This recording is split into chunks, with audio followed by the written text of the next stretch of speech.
but this is the curveball for you. Were assets of the Department of Defense deployed on January 6th? Before, we're not talking about deployed to help, Right. but deployed as potential provocateurs, something that our special forces community is actually pretty good at, is creating color revolutions around the world. Well, I'd say the fact that that question is a viable question means it's got to be dug into. And it's viable, why? Capabilities, the look of things on the ground.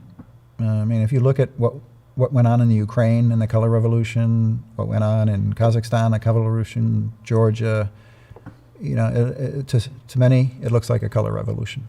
And okay, how would that have happened? Who would have had to help? What was the attitude of the people that could have guided that help? You know, we've got people at the top of the Army and the military who I believed were operating outside the Constitution and certainly outside the authorities that they were granted by the Commander-in-Chief. And they were operating in a way that was very political. Could they have been involved? Well, we got a fellow that claimed he called China to tell him, you know, if we're going to do anything, we're going to give you a heads up, right? We got a fellow who involved himself in the nuclear release, right, which is very specific how that works. And as like a backstop on that, right? Right. There's no provision for a backstop on that by that guy. January 6th was a pivotal event in this country's history. Some have claimed it was the most serious insurrection since the Civil War, right? And yet there were no guns. It's a funny Civil War. We've got 650 people in jail, many who, you know, had very little due process or none yet.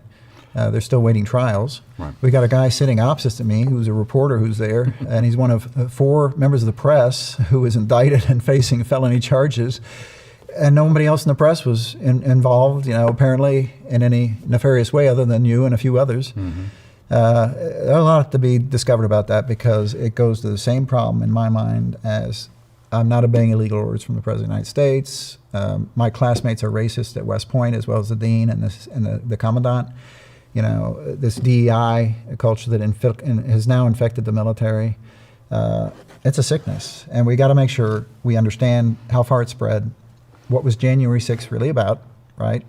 How did it get so far afield and why was it allowed to go further afield by denying the deployment of the National Guard?